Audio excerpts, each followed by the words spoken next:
Hello students, तो आज हम क्विकली रिवाइज करने वाले हैं chapter units and measurements which is chapter 2 of class 11th physics. According to old NCERT, new NCERT में थोड़ा सा कम कंटेंट दिया हुआ है। ठीक है, तो बात करते हैं हम यूनिट्स की। यूनिट्स जो हैं वो सर्टेन कुछ basic arbitrarily chosen international accepted references हैं। ठीक है, जिनका यूज़ करके हम बाकी की जितनी भी सारी चीज़ें हैं उनको नापते हैं। ठीक है, अच्छा, ये दो तरीके की होती हैं। एक तो होती है फंडामेंटल यूनिट्स।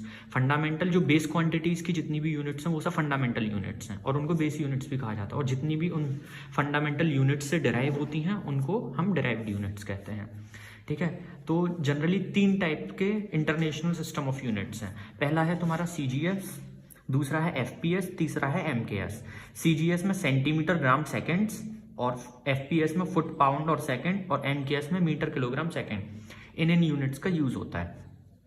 जनरली आपकी एमकेएस सबसे ज्यादा यूज में होती है। अच्छा, इसके अलावा 7 तुम्हारी बेस यूनिट्स हैं। लेंथ के लिए तुम्हारी मीटर है, मास के लिए तुम्हारी किलोग्राम है, टाइम के लिए तुम्हारी सेकंड है, इलेक्ट्रिक करंट के लिए तुम्हारी एम्पियर है, थर्मोडायनेमिक टेम्परेचर के लिए तुम्हारी केल्विन है, अमाउंट ऑफ सब्सटेंस के लिए तुम्हारी मोल है, और लुमिनियस इंटेंसिटी के लिए तुम्हारी कैंडेला है। इसके अलावा 2 और यूनिट्स हैं। प्लेन एंगल के लिए तुम्हारी रेडियन, और सॉलिड एंगल के लिए तुम्हारी स्टेरेडियन। ठीक है, और इस सब में सच कुछ खास है नहीं। ठीक है, मेजरमेंट ऑफ लेंथ में भी सच कुछ खास नहीं है। अब बात करते हैं मेजरमेंट ऑफ लार्ज डिस्टेंसेस की। तो ये जो मेजरमेंट ऑफ लार्ज डिस्टेंसेस वाला कंसेप्ट है, ये जनरली यूज किया जाता है स्टार्स के डिस्टेंस को नापने के लिए। ठीक है, तो बेसिकली ये मैं तुम्हें ऐसे देखूं, जैसे मान लो ये है अर्थ। अर्थ का एक पॉइंट यहाँ लेबोरेटरी बनी हुई है, एक यहाँ पे लेबोरेटरी बनी हुई है, और ये है तुम्हारा एक डिस्टेंस स्टार। ठीक है, इसको यहाँ से ऑब्जर्व करेंगे हम, फिर यहाँ से भी ऑब्जर्व करेंगे। दोनों लेबोरेटरी का डिस्टेंस जो है वो हम अर्थ पे नाप के रखेंगे। ठीक है, अच्छा, इसको स्ट्रेट लाइन की ही तरह एक्ट कर लेंगे, बिकॉज ये बहुत ज़्यादा मच स्मॉलर है distance in comparison to distance from earth to star. ठीक है, तो अब हमें क्या होगा, हमें ये डी पता है, ये एंगल थीटा। ठीक है, ये तुम्हारा स्टार है, ये एक ए लेबोरेटरी है, ये तुम्हारी बी लेबोरेटरी है। ठीक है, तो अगर हमें डिस्टेंस निकालना है तो ये डायरेक्टली हो जाएगा बी अपॉन थीटा, थोड़ा सा ट्रिग्नोमेट्री का यूज करके। ठीक है, थोड़ा सा ट्रिग्नोमेट्री का यूज करके और थोड़ा सा ये डिस्टेंस का यूज करके हम क्या करेंगे कि जो बी वाला जो डिस्टेंस है इसका यूज करके और थीटा का यूज करके हम ये वाला ए टू एस डिस्टेंस हम निकाल लेते हैं। इस मेथड को कहा जाता है पैरेलैक्स मेथड। ठीक है, अच्छा, इससे रिलेटेड तुम्हारे जितने भी एग्जांपल्स हैं वो एक बारी देख लेना। ठीक है, इसके अलावा estimation of very small distances और साइज ऑफ मॉलिक्यूल्स, इसमें ऐसा ज़्यादा कुछ खास नहीं है। इसमें क्या है कि एक आपको ऑयल की ड्रॉप लेनी होती है। ठीक है, ऑयल की ड्रॉप लेके एक पार्टिकुलर एरिया में पानी भरने के बाद ऑयल की ड्रॉप को उस पर डिप कर देते हैं, तो वो एक पतली सी फिल्म बना लेती है। मान लो ये बन गई इसकी फिल्म। अब फिल्म की कोई लेंथ होगी जिसको हम मान लेंगे डायमीटर। ठीक है, उस डायमीटर के अकॉर्डिंग इसको एक रफ सर्कल मान लिया जाएगा। क्या मान लिया जाएगा? एक रफ सर्कल। अच्छा, रफ सर्कल मानने के बाद इसका सरफेस एरिया कैलकुलेट कर लेंगे हम उस आर से, d/2 कर देंगे। ठीक है, उससे हमारा आर निकल आएगा, तो उससे हम पाई आर स्क्वायर से इसका सरफेस एरिया निकाल लेंगे। अच्छा, ऑयल की ड्रॉप का हमें वॉल्यूम पहले से पता है, तो जो ऑयल की ड्रॉप का जो वॉल्यूम है, ठीक है, अच्छा, अब इसकी कोई एक सर्टेन हाइट होगी, तो पाई आर स्क्वायर इंटू अगर एच कर देंगे हम, तो ये बराबर हो जाएगा उस ड्रॉप की वॉल्यूम के। इससे अब हमें पाई आर स्क्वायर पता है, वॉल्यूम पता है, हाइट हम निकाल लेंगे, और जो हाइट होगी वही आपका मॉलिक्यूलर साइज होगा। तो पुराने ज़माने का एक तरीका है, जब हमारे पास इतने सोफिस्टिकेटेड इंस्ट्रूमेंट्स नहीं थे चीज़ों का पता करने के लिए, इलेक्ट्रॉन माइक्रोस्कोपी नहीं आई थी, उस टाइम पे हम मॉलिक्यूल्स का जो साइज एस्टिमेट करते थे वो इस तरीके से करते थे। इसका डायरेक्ट फॉर्मूला दिया हुआ है। फॉर्मूला है तुम्हारा NV 1/20/20 सेंटीमीटर क्यूब। यह है तुम्हारा अमाउंट ऑफ ओलिक एसिड का, और अगर तुम्हें volume of an drop solutions देखना है तो उसका NV सेंटीमीटर क्यूब। ठीक है, और जो थिकनेस है, थिकनेस रहेगी तुम्हारी volume of the film upon area of the film, NV/20 × 20 A centimetre. और ये जो रेंज ऑफ लेंथ्स है इसमें सच तुम्हें सिर्फ दो ही चीज़ें ध्यान रखनी है। एक तो लाइट ईयर में कितना डिस्टेंस होता है। लाइट को एक साल में चलने में जितना भी डिस्टेंस कवर करती है उसको हम क्या कहेंगे, 1 लाइट ईयर। ठीक है, तो बेसिकली लाइट की स्पीड कितनी है, 3 × 10⁸ मीटर पर सेकेंड है, मतलब बेसिकली 3 लाख किलोमीटर पर सेकेंड। एक सेकेंड में लाइट 3 लाख किलोमीटर चलती है। ठीक है, तो अब एक साल में कितना डिस्टेंस कवर करेगी, एक साल में वो जितना भी डिस्टेंस कवर करेगी उसको बोला जाता है 1 लाइट ईयर। ठीक है, इसके अलावा एक ही हल्की सी बात ध्यान में रखना कि एक पार्सेक में 3.08 लाइट ईयर्स होती हैं बस। इसके अलावा साइज, मेजरमेंट ऑफ मास और रेंज ऑफ मास, इन सबसे ऐसा कुछ खास आता नहीं है। ठीक है, measurement of time, actually measurement of time के लिए एक सीजियम एटॉमिक क्लॉक यूज की जाती है जो कि सीजियम 133 एटम के हाइपरफाइन लेवल्स को और उनके रेडिएशंस के अकॉर्डिंग वर्क करती है। ठीक है, तो ऐसा जिसमें कुछ खास नहीं है। ठीक है, एक्यूरेसी एंड प्रिसीजन, ये थोड़ा ध्यान देने वाली बात है। एक चीज होती है एक्यूरेसी और एक होता है प्रिसीजन। ठीक है, एक्यूरेसी होता है कि आप मेजरमेंट के कितना पास हो, क्या हो कि आप मेजरमेंट के कितना पास हो। प्रिसीजन मतलब होता है आपने जो मेजर किया है वो कितना प्रीसाइज है। जैसे कि मान लो आपके इंस्ट्रूमेंट की वैल्यू आ रही है बार बार 4 और एग्जैक्ट वैल्यू है 4.00, आपकी कभी आ रही है 3.9, कभी आ रही है आपकी 4.1, तो ये आप एक्यूरेट हो। ठीक है, लेकिन अगर आपकी रीडिंग कुछ ऐसे आ रही है कि कभी 3.9, 2.9 मान लो, कभी 2.9, कभी 3.0, कभी 3.1, तो ये वाली जितनी भी वैल्यूज हैं ये प्रीसाइज हैं, ये एक्यूरेट नहीं है। एक्यूरेट का मतलब जो ट्रू वैल्यू है उसके कितना क्लोज हैं, और प्रीसाइज का मतलब जो नंबर ऑफ वैल्यूज हैं वो एक दूसरे के कितना आसपास हैं। ठीक है, अब हम बेसिकली बात करेंगे कुछ एरर्स के बारे में। ठीक है, तो देखो एरर्स होते हैं कई टाइप के। ठीक है, कुछ तो होते हैं इंस्ट्रूमेंटल एरर्स। ठीक है, आपके अगर इंस्ट्रूमेंट में कुछ खराबी है, ठीक है, या फिर आपका इंस्ट्रूमेंट प्रॉपर टेम्परेचर नहीं बता पा रहा है, इसके अलावा उसमें कुछ एरर है, या वो पूरा इंस्ट्रूमेंट ही खराब है, इस टाइप के एरर्स को हम क्या बोला जाता है, इंस्ट्रूमेंटल एरर्स और एरर्स ड्यू टू इंस्ट्रूमेंट। इसके अलावा दूसरा जो टाइप का एरर होता है वो होता है इम्परफेक्शन इन एक्सपेरिमेंटल टेक्निक और प्रोसीजर। आपने जो प्रोसीजर फॉलो किया है एक्सपेरिमेंट को करने के लिए वो एकदम प्रॉपर नहीं है। ठीक है, इसके अलावा कभी कभी पर्सनल एरर्स भी होते हैं, जैसे पैरेलैक्स मेथड, जैसे कि ये एक स्केल है। ठीक है, आप इससे मेजर कर रहे हो, अगर आप इस एंगल से देखोगे तो आपको डिस्टेंस यहाँ पे दिखेगा, और अगर इस एंगल से देखोगे तो आपको डिस्टेंस यहाँ पे दिखेगा, लेकिन एक्चुअल डिस्टेंस दोनों के मिड में लाई करता है। तो देखने के नजरिए से भी कभी कभी क्या होता है, मेजरमेंट चेंज हो जाती है। इस टाइप के एरर्स को हम क्या कहते हैं, पर्सनल एरर्स। ठीक है, इसके अलावा कभी कभी रैंडम एरर्स भी आ जाते हैं। ठीक है, जिनका कुछ पता नहीं होता कि कहाँ से किस वजह से आए हैं। इसके अलावा दूसरे जो एरर्स हैं वो हैं लीस्ट काउंट एरर्स। हाँ, तो ये लीस्ट काउंट एरर में क्या होता है कि वो कितना लीस्टली मेजर कर सकता है, वो मतलब कितना कम से कम मेजर करता है। अगर उसमें आपका एरर आ रहा है तो इस एरर को क्या बोला जाएगा, लीस्ट काउंट एरर। ठीक है, हाँ, तो स्टूडेंट्स अब हम बात करते हैं एब्सोल्यूट एरर, रिलेटिव एरर और परसेंटेज एरर की। ठीक है, तो एब्सोल्यूट एरर पता करने के लिए जैसे मान लो आपने एक नंबर ऑफ मेजरमेंट्स की। ठीक है, अब आपने n नंबर ऑफ मेजरमेंट्स की, तो जितनी भी नंबर ऑफ मेजरमेंट्स हैं डिवाइडेड बाई n, तो इससे क्या निकल आएगा, ए मीन। ए मीन एग्जैक्टली एक तरीके से एवरेज है। ठीक है, तो ये एवरेज निकल आएगा। अब आपकी जो एक्चुअल वैल्यू है और उसमें से जो आपकी ए मीन आया है उसको अगर आप सब्ट्रैक्ट कर दोगे तो आपका क्या आ जाएगा, डेल्टा ए। ठीक है, कि आपका ए में कितना चेंज आया। तो जो मैग्नीट्यूड का डिफरेंस है, ठीक है, किस किस के बीच में, इंडिविजुअल मेजरमेंट के बीच में, और जो ट्रू वैल्यू है, ठीक है, उसको हम बोलते हैं क्या, एब्सोल्यूट एरर। जो ट्रू वैल्यू है और जो आपने मेजर किया है उन दोनों के बीच का जो डिफरेंस होता है उसको हम क्या बोलते हैं, एब्सोल्यूट एरर। ठीक है, इस एब्सोल्यूट एरर के बाद एक आता है रिलेटिव एरर। जितने भी तुम्हारे एब्सोल्यूट एरर्स हैं उनका जो मीन होता है, देखो एब्सोल्यूट एरर्स कौन कौन से हैं, delta A1, delta A2, delta A3 till delta N, number of absolute errors divided by N. ठीक है, ये क्या कहलाएगा आपका, मीन एब्सोल्यूट एरर।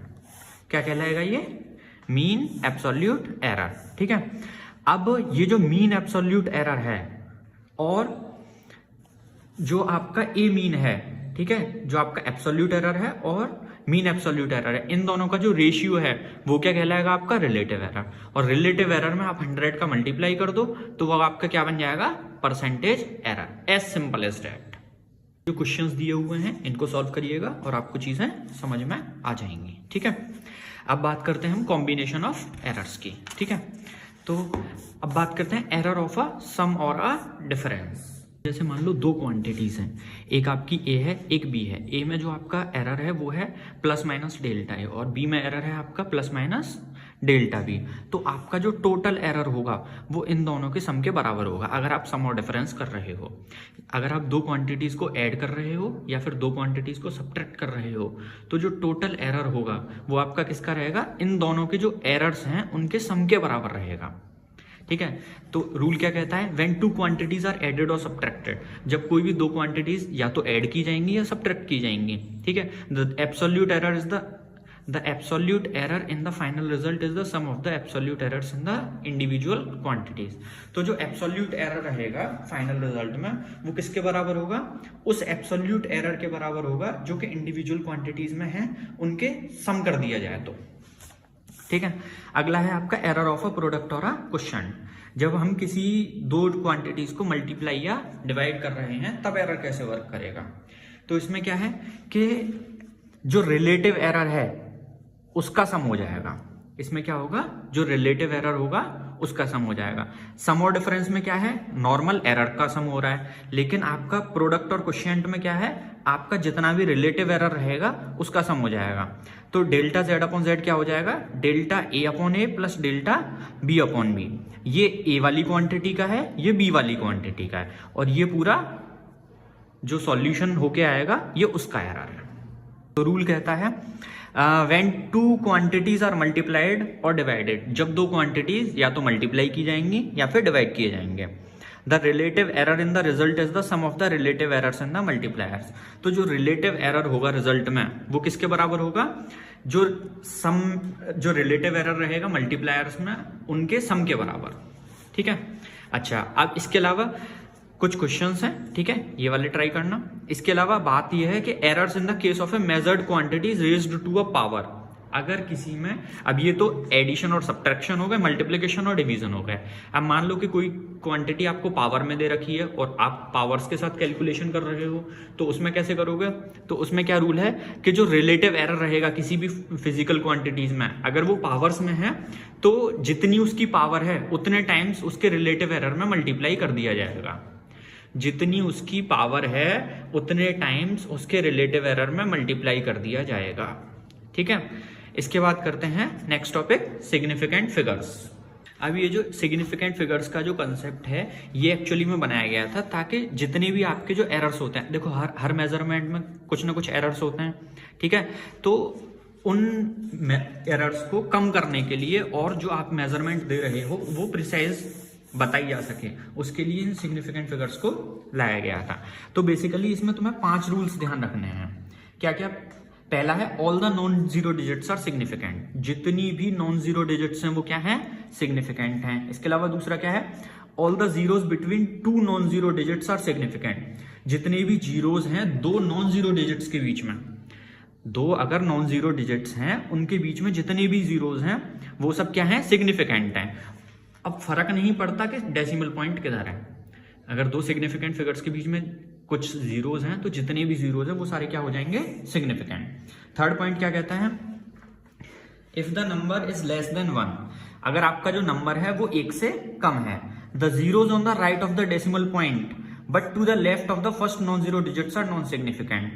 जो आपके राइट में डेसिमल पॉइंट से पहले जितने भी जीरोस होंगे, ठीक है, और जो फर्स्ट नॉन जीरो डिजिट है, ठीक है, उसके लेफ्ट में जितने भी जीरोस होंगे वो सब क्या रहेंगे? आपके नॉन सिग्निफिकेंट रहेंगे। ठीक है, अब बात करते हैं नेक्स्ट पॉइंट की। द टर्मिनल और trailing zeros in number without a decimal point are not significant. अगर कोई डेसिमल पॉइंट नहीं है तो आप जितने मर्जी जीरो लगा दो वो सारे के सारे क्या रहेंगे? नॉन सिग्निफिकेंट रहेंगे। And the last point is the trailing zeros in the number with decimal point are significant. Decimal point के बाद जितने भी जीरोज रहेंगे वो सारे क्या रहेंगे, सिग्निफिकेंट फिगर्स में काउंट होंगे। जो बेस्ट वे है किसी भी चीज को लिखने का वो है कि आप उसे साइंटिफिक नोटेशन में लिखो, ठीक है। किसकी फॉर्म में, a into 10 to the power b की फॉर्म में, जहां पे a की जो वैल्यू है वो आपकी 1 से 10 के बीच में रहनी चाहिए और b जो है कोई भी पॉजिटिव या नेगेटिव पावर हो सकती है, ठीक है। और ये जो 10 की जो पावर रहेगी इसमें उसको क्या कहा जाएगा, उसको कहा जाएगा आपका ऑर्डर ऑफ मैग्नीट्यूड। जो b है वो क्या है इसमें, ऑर्डर ऑफ मैग्नीट्यूड है, ठीक है। इसके अलावा ये 2 पॉइंट्स भी ध्यान में रखने हैं, ठीक है। For a number greater than 1, एक से नंबर अगर ज्यादा है विदाउट एनी डेसिमल और उसके बाद में कोई डेसिमल नहीं है, तो जितने भी ट्रेलिंग जीरोज हैं, मतलब उसके बाद जितने भी जीरोज हैं वो सारे क्या रहेंगे, आपके नॉन सिग्निफिकेंट रहेंगे, ठीक है। अगर कोई ऐसा नंबर है जिसके अंदर डेसिमल है तो उसके जितने भी उसके बाद के जीरोज हैं वो सारे क्या रहेंगे, सिग्निफिकेंट। दोनों ही रूल्स आपको अच्छे से ध्यान रखने हैं, ठीक है। अब बात करेंगे arithmetic operations with significant figures के। अर्थमेटिक ऑपरेशंस कैसे वर्क करेंगे सिग्निफिकेंट फिगर्स से, ठीक है। तो अगर आपका मल्टीप्लिकेशन या डिवीजन है, ठीक है, तो फाइनल रिजल्ट जो रहेगा उसके अंदर तो जो फाइनल नंबर रहेगा उसके अंदर इतनी सिग्निफिकेंट फिगर्स होंगी कि जो लीस्ट सिग्निफिकेंट फिगर्स हैं किसी भी एक नंबर की। जैसे कि मान लो आपने 2 नंबर्स का मल्टीप्लाई या डिवाइड किया, जैसे कि एक ये ले लो 4.237 ग्राम, ठीक है, दूसरा ले लो 2.51 ग्राम। अगर आप ऐसे 2 नंबर्स का कुछ भी करो, मल्टीप्लाई करो या फिर उसका डिवाइड करो, ठीक है, तो आपका जो आंसर होगा वो सिर्फ उतनी ही डेसिमल डिजिट्स तक जाएगा, उतनी ही सिग्निफिकेंट फिगर्स तक जाएगा जितनी कि उन दोनों में से किसी एक नंबर में जिसमें सबसे कम है उसमें जितनी सिग्निफिकेंट फिगर्स हैं उतने में ही आपका आंसर जाना चाहिए, ठीक है। अब बात करते हैं हम एडिशन और सब्ट्रैक्शन की। तो इसमें क्या है कि पॉइंट के बाद जितने भी आपके सिग्निफिकेंट फिगर्स हैं मिनिमम वहां तक जाएगा। जैसे कि देखो 436.32 ग्राम, 227.2 ग्राम और 0.301 ग्राम, अगर हम इनको ऐड करें तो आपका आंसर कितना आना चाहिए, 663.821 ग्राम, ठीक है। लेकिन जब हम आंसर लिखेंगे तो इसमें डेसिमल पॉइंट के बाद मिनिमम सिग्निफिकेंट फिगर्स किसमें है, इस वाले में कितनी है, 1 सिग्निफिकेंट फिगर। तो हम इस आंसर को रिपोर्ट किसमें करेंगे, 663.8, सिर्फ 8 तक करेंगे, ठीक है। तो ये है एडिशन और सब्ट्रैक्शन के लिए। और मल्टीप्लिकेशन और डिवीजन के लिए क्या है कि जिस नंबर में सबसे कम सिग्निफिकेंट फिगर्स होंगी उतनी सिग्निफिकेंट फिगर्स में आप आंसर दोगे, ठीक है। तो समझ में आया आपको ये। अब हम चलते हैं राउंडिंग ऑफ के प्रिंसिपल्स पे, ठीक है। तो राउंडिंग ऑफ के प्रिंसिपल्स क्या है, preceding digit is raised bye 1, जो पहली डिजिट है वो एक नंबर बढ़ा दी जाती है। Insignificant digit to be dropped is more than 5 and is left unchanged if the latter is less than 5। अगर 5 से बड़ी है, अगर 5 से बड़ी है, ठीक है, तो आप एक डिजिट बढ़ा दोगे, और अगर 5 से छोटी है तो आप कोई भी चेंज नहीं करोगे।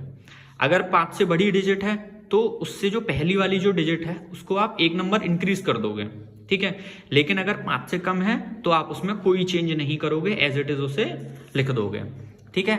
अच्छा, ये तो हो गया कि 5 से बड़ी या छोटी का रूल। अब बात है कि अगर 5 हुई तो अगर 5 हुई तो 5 हुई से पहले वाली जो डिजिट है, if the last digit is 5, तो 5 से पहले वाली जो डिजिट है अगर वो आपकी इवन है तो आप नो चेंज, तो आप कोई चेंज नहीं करोगे। लेकिन अगर आपकी वो ऑड है तो आप उसे एक नंबर से इंक्रीज कर दोगे।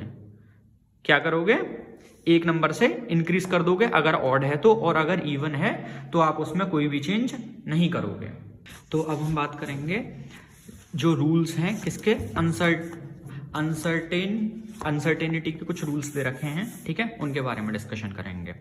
तो पहला रूल क्या है कि अगर आपकी जो एक्सपेरिमेंटल डाटा है उसमें n सिग्निफिकेंट फिगर्स तक हैं, ठीक है, तो जो आपका रिजल्ट रहेगा वो भी n सिग्निफिकेंट फिगर्स तक ही वैलिड रहेगा। अगर आपके एक्सपेरिमेंटल डाटा में n सिग्निफिकेंट फिगर्स हैं तो आपका जो रिजल्ट रहेगा, ठीक है, उस डाटा को कंबाइन करने के बाद वो भी n सिग्निफिकेंट फिगर्स तक ही वैलिड रहेगा।